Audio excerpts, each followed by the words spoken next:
도종환 시인이라고 여러분 아마 다 잘 아실 겁니다.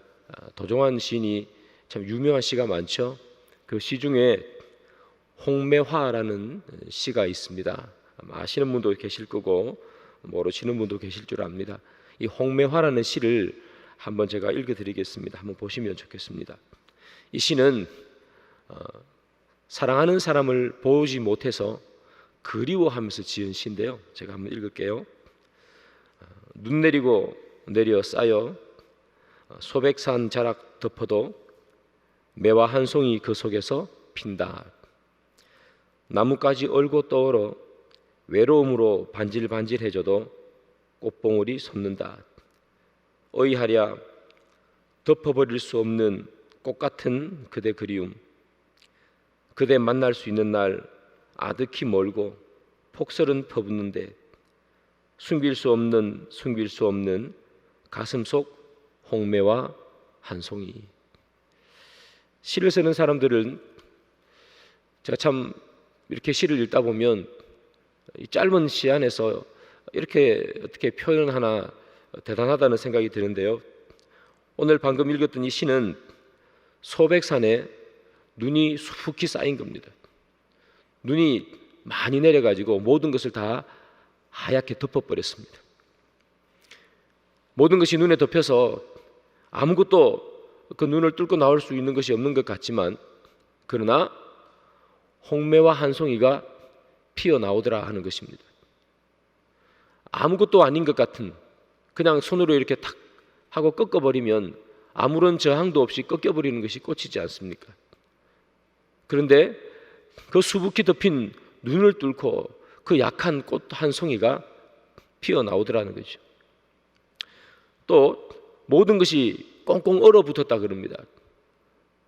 그래서 그 단단한 얼음을 부수고 나올 수 있는 것이 아무것도 없는 것 같지만, 그러나 약한 꽃봉오리가 그 얼음을 뚫고 나오더라 하는 거죠.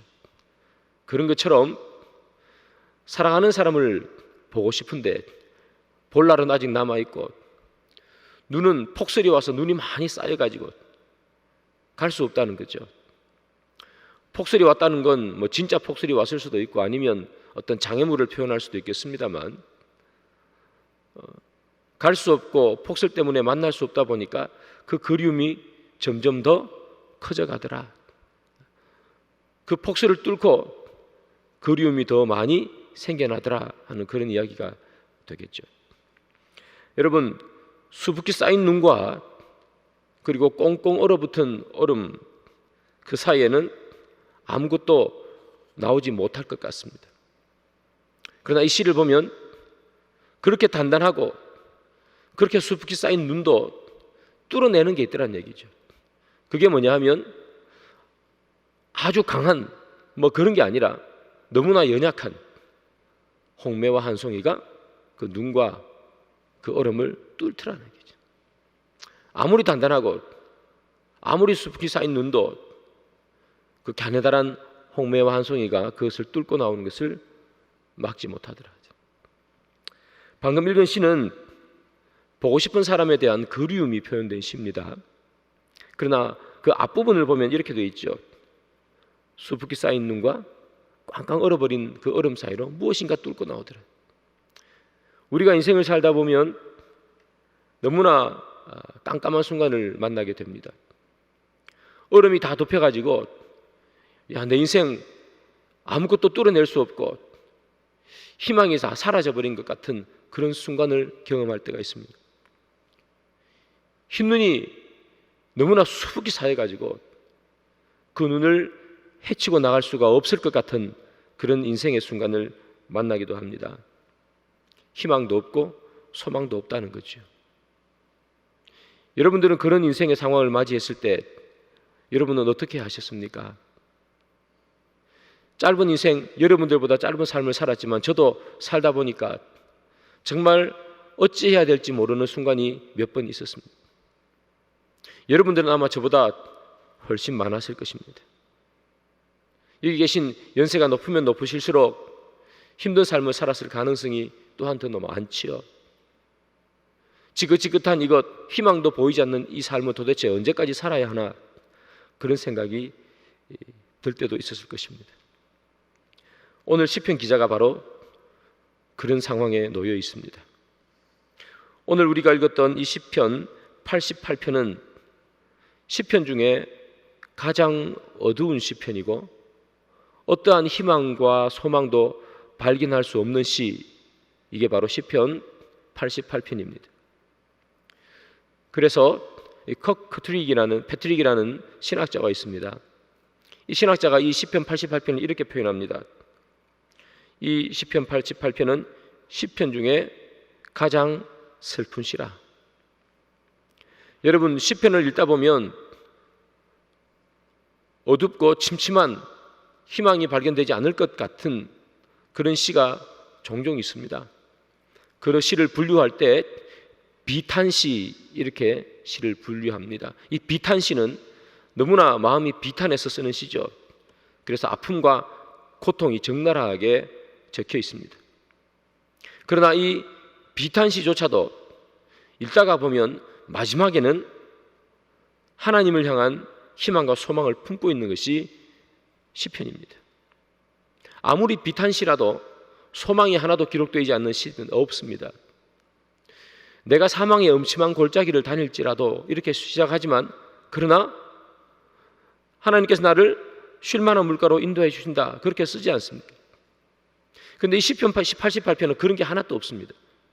처음부터 끝까지 아픔과 고통과 어두움밖에 없습니다.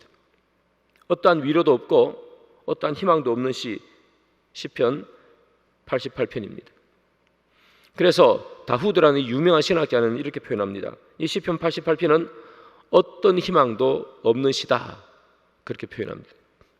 그러면 여러분, 이 시편 88편이 도대체 어떻게 그렇게 표현하는가 한번 볼까요? 3절은 이렇게 기록되어 있죠. 무릇 나의 영혼에는 재난이 가득하며 나의 생명은 스올에 가까웠다, 이렇게 표현합니다. 내 생명이 스올, 즉 지옥에 다다른 것 같다는 거죠. 6절은 또 이렇게 표현합니다. 주께서 나를 깊은 웅덩이와 어둡고 음침한 곳에 두셨사오며, 그렇게 표현합니다. 많이 흘러서 16절을 보십시오. 주의 진노가 내게 넘치고 주의 두려움이 나를 끊었나이다, 이렇게 표현합니다. 주의 진노가 자기를 넘치고 있답니다. 18절 마지막 절이죠. 주는 내게서 사랑하는 자와 친구를 멀리 떠나게 하시며 내가 아는 자를 흑암에 두셨나이다. 시편 88편에는 희망이 없고 소망이 안 보이는 시가 시편 88편입니다. 처음부터 끝까지 하나님의 진노에 대해서 말하고 죽음에 대해서 말하고 스월에 대해서 말하고 있습니다. 여러분, 그렇다면 이 시편 8편을 쓴 시인은 왜 이런 고통과 왜 이런 어두운 상황에 빠져 있는 것일까요? 시편 88편에는 그 이유를 설명하지 않습니다. 어떤 이유인지 알 수 없지만 이런 상황에 빠져 있습니다. 그러나 우리가 추측해 볼 수 있는 것이 있습니다. 왜 이렇게 되어 있는가? 그것이 바로 7절이죠. 7절에 이렇게 기록합니다. 주의 노가 나를 심히 누르시고 주의 모든 파도가 나를 괴롭게 하셨나이다. 하나님께서 자기에게 노하셨다고 그렇게 표현합니다. 하나님의 노가 자기를 누르고 있답니다. 그래서 그 하나님의 벌이 파도처럼 자기를 덮쳐서 자기가 너무 괴롭다, 그렇게 표현합니다. 하나님께서 자기를 향해서 노하셨다는 거예요. 왜 하나님께서 이렇게 고난을 주실까? 욥이 하나님으로부터 고난을 허락받잖아요, 그죠? 사탄이 이렇게 고난을 준다고 할 때, 그때 욥에게 고난을 허락했지만 그러나 하나님이 욥에게 노하셔서 그에게 고난을 허락한 것은 아닙니다. 그런데 오늘 본문에 보면 하나님이 노했다고 얘기하죠. 그래서 많은 학자들은 아마 이 시편을 쓴 시인이 하나님 앞에 큰 잘못을 저지르지 않았을까, 무엇인지는 잘 모르지만 하나님 앞에 죄를 범하지 않았을까. 그래서 하나님께서 그 죄로 인해서 노하셔서 이 시편 기자에게 하나님이 벌을 주시는 것이 아닌가, 그렇게 말하는 거죠. 물론 죄를 지었다고 다 하나님께서 그 죄마다 다 진노하시고 벌을 주는 것은 아닙니다. 그러나 오늘 이 시편은 그렇게 유추해 볼 수 있다, 그렇게 말하는 겁니다. 그러면 이 시편 기자는 도대체 어떠한 아픔과 고통의 상황에 빠져 있는 것인가? 여러분 오늘 성경 가지고 오셨죠? 성경 가지고 오면 1절 그 위에 이런 말 기록되어 있는 거 한번 보실 겁니다. 괄호를 쳐가지고요, 고라 자손의 찬송시 이렇게 기록되어 있는 거 여러분 보십니까? 그 위에 있는 저 노랗게 되어 있는 저 글이 표제어라고 그렇게 합니다. 표제어. 저기 보면 이렇게 기록되어 있어요. 인도자를 따라 마할랏 르안노세 맞춘 노래, 이렇게도 기록되어 있죠. 마할랏 르안노세 맞춘 노래. 이 마할랏 르안노시 무슨 말이냐면 고통스러운 질병이라는 뜻입니다. 고통스러운 질병. 그래서 많은 신학자들이 이 시편 88편을 이 시편 기자가 왜 이렇게 무엇 때문에 고통을 당하고 있느냐, 바로 질병 때문이라는 거죠. 질병, 고통스러운 질병. 그래서 그가 하나님 앞에 무엇인지는 알 수 없지만 죄를 범하지 않았을까, 그래서 하나님께서 그에게 큰 질병이라는 벌을 내리신 것이 아닌가, 그렇게 생각하는 거죠. 이 시인이 하나님으로부터 그런 진노하심을 받아서 아픔 가운데, 고통 가운데 빠져 있습니다. 그래서 이 시편 기자는 무엇을 하느냐? 1절에 이렇게 기록하죠. 여호와여 내 구원의 하나님이여 내가 주야로 주 앞에서 부르짖었사오니. 주야로 주님 앞에 부르짖었다, 그렇게 표현합니다. 여러분, 죄를 지어서 그 죄 때문에 하나님 앞에 고통을 당하는 자, 또는 죄가 아니더라도 인생의 여러 가지 어려움 때문에 고난과 고통 가운데 있는 자, 그가 지금 하나님 앞에 주야로 기도하고 있죠. 우리가 하나님 앞에 죄를 범했을 때에 우리가 뭘 해야 되는지를 보여줍니다. 하나님께 주야로 기도하는 것이죠. 그런데 주야로 기도했다는 이야기는 기도 한 번 하고 끝냈다는 것이 아니라 여러 번 했다는 거죠. 계속해서 했다는 거죠. 계속해서 시인이 기도했는데 하나님은 어떻게 그 기도에 응답하시는가? 2절이죠. 나의 기도가 주 앞에 이르게 하시며 나의 부르짖음에 주의 귀를 기울여 주소서, 이렇게 표현합니다. 다시 말하면 주야로 하나님께 부르짖었는데 하나님이 그 기도를 들어주지 않고 있습니다. 하나님이 그 기도를 들어주지 않다 보니까 이 시인이 하는 말이 내 기도가 주님 앞에 이르기를 원합니다. 하나님 제발 내 기도를 들어주시고 내 기도에 귀 기울여 주십시오. 아무리 기도해도, 주야로 기도해도, 오늘도 기도하고 내일도 기도하고 울며 부르짖고 하나님 앞에 용서를 구하고 하나님 앞에 이 아픔을 해결해 달라고 그렇게 간절히 기도하고 있습니다. 이 시인의 마음이 마치 이 소백산에 흰 눈이 덮은 것처럼, 꽝꽝 얼어버린 것처럼 희망도 없고 소망도 없지 않습니까? 주야로 부르짖으면 뭐합니까? 하나님의 응답이 없는데. 울며 부르짖으면 뭐합니까? 하나님께서 귀 기울여 주지 않으시는데. 그래서 그는 내 문제를 해결해 달라, 그것을 말하기 이전에 내 기도를 좀 들어주십시오, 그렇게 표현합니다. 하나님, 내가 질병이 있습니다, 이 질병을 고쳐주십시오가 아니라 그 질병을 고쳐주기 이전에 무엇이 필요한 거예요? 하나님, 내 기도 좀 들어주십시오. 여러분, 하나님의 응답이 있어서 나는 내 질병을 고쳐주지 않느니라, 나는 너의 고통과 아픔을 나는 해결해 주지 않겠다라고 말이라도 하면 그런가 보다 생각할 텐데 응답 자체가 없으니까 얼마나 답답해요. 언제 이 아픔을 끝낼 수 있을까? 알 수 없는 그 아픔 때문에 그는 고통당하고 있는 것이죠. 여러분, 시인이 당한 이런 고통, 아픔의 순간들을 여러분 당해보신 적이 있습니까? 아무리 기도해도 하나님의 응답이 없고, 아무리 울부짖어도 아무런 감동이 없는 그 순간들.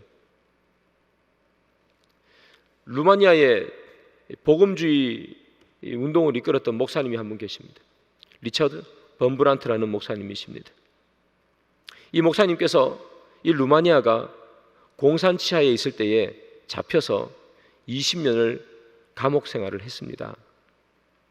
20년 동안 감옥 생활을 했으니까 얼마나 가족이 보고 싶고 또 얼마나 이게 몰골이 초라해졌겠습니까? 그런데 어느 날 그 감옥에서 그런 얘기를 한다. 그 얘기를 했어요. 가족들에게 편지를 쓰라고. 그리고 가족들과 면회를 할 수 있게 해주겠다고. 그래서 이 범브란트 목사님도 열심히 편지를 썼습니다. 보고 싶어요. 아내에게 또 가족에게 썼겠죠. 제발 면회로 와서 얼굴을 보고 싶다.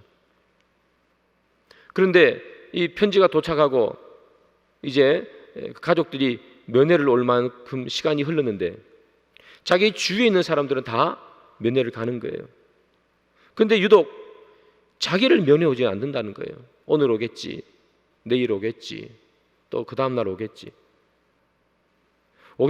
생각했는데 안 오더라는 거예요.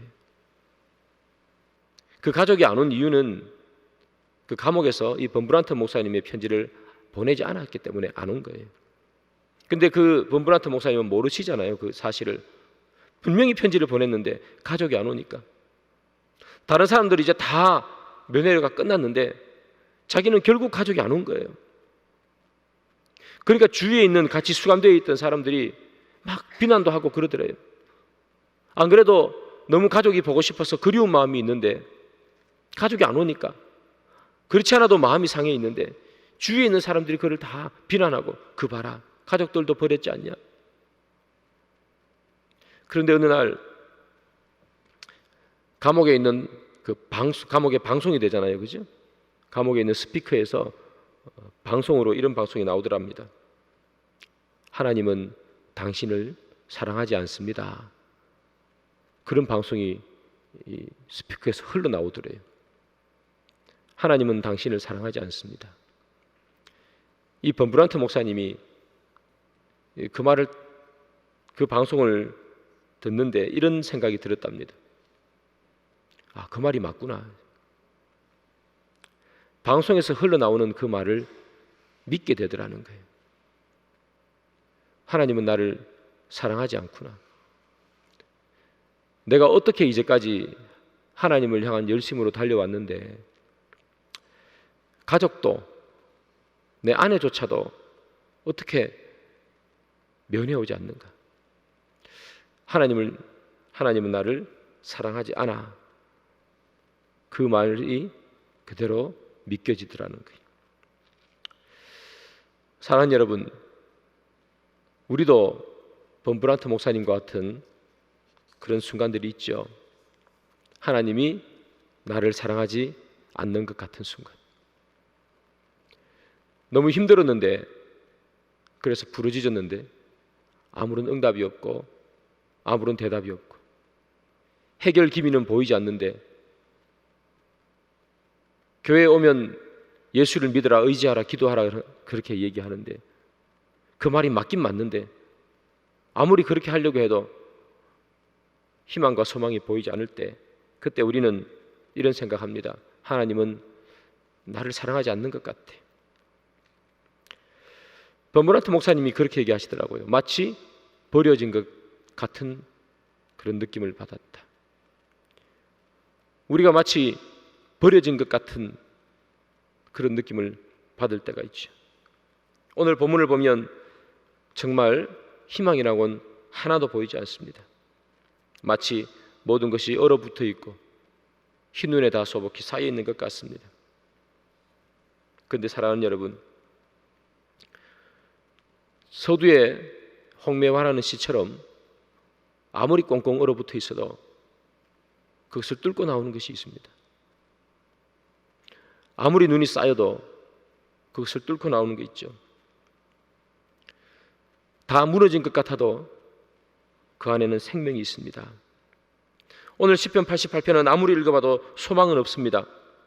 그럼에도 불구하고 이 시편 88편을 묵상하고 또 묵상하면 이 안에서 신락 같은 소망 하나를 발견합니다. 그것은 바로 이 시인이 이 고통 가운데서도 하나님께 기도하고 있다는 사실입니다. 기도라는 것은 아무런 힘이 없는 것 같습니다. 그렇지 않습니까? 내가 이 시간 기도해서 이 시간 내 눈앞에서 무엇인가 확 변해버리면 기도가 힘이 있구나, 그렇게 우리는 생각할 겁니다. 그러나 기도를 해도 1년이 지나도 2년이 지나도 아무런 응답이 없습니다. 그래서 이 기도라는 것이 너무 연약한 것 같고 해도 아무런 소용이 없을 것 같을 때가 있습니다. 그러나 사랑하는 여러분, 그 수북히 쌓인 흰 눈을 뚫어내는 것은 무슨 대단한 게 그것을 뚫어내는 것이 아니라, 얼음으로 가득 채워진 그것을 뚫어내는 것은 강력한 무엇인가가 그 얼음을 뚫고 나오는 것이 아니라 너무나 연약한 홍매와 한 송이가 얼음을 뚫어내고 그 눈을 뚫어내는 겁니다. 우리가 어려움과 아픔과 고통 가운데 있을 때에 그 아픔과 고통을 뚫어내는 것, 희망과 소망이 하나도 보이지 않지만 그럼에도 불구하고 그 희망과 소망을 뚫어내는 것은 너무나 연약해 보이는 우리의 기도밖에 없다는 사실을 기억하시길 바랍니다. 그래서 오늘 이 시편 기자는 그렇게 말하죠.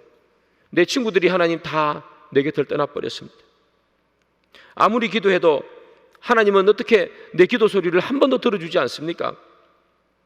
마치 내가 스올에, 지옥에 누워있는 것 같습니다. 그렇게 표현합니다. 그러면서 그가 9절에 이렇게 표현합니다. 곤란으로 말미암아 내 눈이 쇠하였나이다. 여호와여, 내가 매일 주를 부르며 주를 향하여 나의 두 손을 들었나이다. 곤란으로 말미암아 자기의 눈이 쇠했답니다. 눈이 쇠해서 잘 안 보인답니다. 그래도 매일 주를 향해서 두 손을 듭니다. 그렇게 표현합니다. 이 시인은 희망도 없고 소망도 없고 자기 눈이 쇠했다, 앞이 보이지 않는다, 깜깜하다, 자기가 처한 상황을 말해주는 것 아니겠습니까? 앞이 보이지 않는 자기의 상황, 저 끝에 있는 작은 불빛 하나도 보이지 않는, 희망 하나 소망 하나 없는 그 순간에 이 시편 기자가 뭘 합니까? 주를 향해서 손을 듭니다. 기도했더니 무슨 대단한 기도의 응답이 있고, 기도했더니 바위가 부서지고, 기도했더니 문제가 해결되어서 손을 드는 게 아닙니다. 소망도 안 보이고 희망도 안 보이지만 이 시편 기자는 그 상황 가운데서도 뭐 합니까? 두 손을 듭니다. 그렇게 표현합니다. 여러분, 아무리 응답이 없어도, 그리고 아무리 앞이 보이지 않아도 우리는 주님 앞에 두 손을 들어야 합니다. 우리가 드는 그 두 손은 마치 홍매화와 같습니다. 아무것도 할 수 없을 것 같은, 어떤 것도 뚫어낼 수 없을 것 같은 그 얼음도 뚫어내는 연약한 우리의 기도, 수북히 쌓인 눈을 뚫어내는 연약한 홍매와 같이 그저 작은 목소리로 하나님 앞에 엎드리는 우리의 그 기도는 강력한 얼음도 뚫어내고 아픔도 고통도 흑암도 뚫어내는 것이겠죠. 사랑하는 여러분, 비록 하나님이 응답하지 않습니다. 그러나 그는 두 손을 들고 주님 앞에 기도합니다. 그러면서 그가 확신하는 것이 하나 있습니다. 13절이죠. 여호와여, 오직 내가 주께 부르짖었사오니 아침에 나의 기도가 주의 앞에 이르리이다. 이렇게 표현합니다. 지금은 하나님 깜깜합니다. 아무것도 보이지 않는 것 같습니다. 내 기도를 주님이 들어주시지도 않습니다. 주야로 울부짖으며 주님 앞에 기도했는데 하나님은 아무 말씀도 하지 않으십니다. 그러나 나는 확신합니다. 내가 부르짖으면 아침에는 내 기도가 주님 앞에 이르리라 확신합니다. 그렇게 표현합니다. 아침에 희망의 순간을 말하겠죠. 지금은 깜깜해도 언젠가는 그의 앞에 태양이 뜰 것을 바라보며 아침에 그렇게 시인은 기록하고 있습니다. 사랑하는 여러분, 삶의 깜깜한 순간, 아픔의 순간, 하나님의 응답조차도 없는 순간, 수없이 기도해도 응답이 없어 기도해야 되나 말아야 되나 그런 순간들 우리에게 찾아옵니다. 그러나 그 아픔의 순간을 뚫어내는 것은 홍매와 같은 연약한 우리의 기도밖에 없는 줄 믿습니다. 주야로 기도했지만 하나님이 응답하지 않았습니다. 그러나 이 시편 기자는 말합니다. 내가 주께 부르짖습니다. 아침이 되면 주님, 주의 기도가 내 기도가 주님 앞에 상달되기를 원합니다. 그런 이것을 바라보며 매일매일 기도를 쉬지 않습니다. 주를 향한 고백을 하고 있는 것이죠. 사랑하는 여러분, 오늘 이 시편 기자의처럼 우리 삶에서 이런 기도가 필요한 줄 믿습니다. 하나님, 내가 손을 듭니다. 주님, 내 기도를 들어주십시오. 내가 하나님 10년을 기도했습니다. 10년을 기도했는데 어찌 하나님 내 기도를 들어주시지 않습니까? 하나님께서 나를 사랑하지 않으신 것 같아 좌절하고 절망할 수 있습니다. 그러나 희망이 보이지 않는 순간에 우리가 해야 하는 것은 좌절과 포기가 아니라 주를 향해 손을 드는 것인 줄 믿습니다. 그러면 하나님께서 여러분들에게 밝은 아침을 선물로 주시는 줄 믿습니다. 그것이 언제일지 우리 알 수 없고 얼마나 밝은 태양이 내리쬐는 아침인지 우리는 알 수 없습니다. 그럼에도 불구하고 우리가 주님 앞에 두 손을 들고 기도하는 것을 포기하지 마시고 놓치지 않는, 그래서 결국에 하나님께서 주시는 아침의 아름다움을 경험하는 그런 저와 여러분들이 되기를 주님의 이름으로 축복합니다.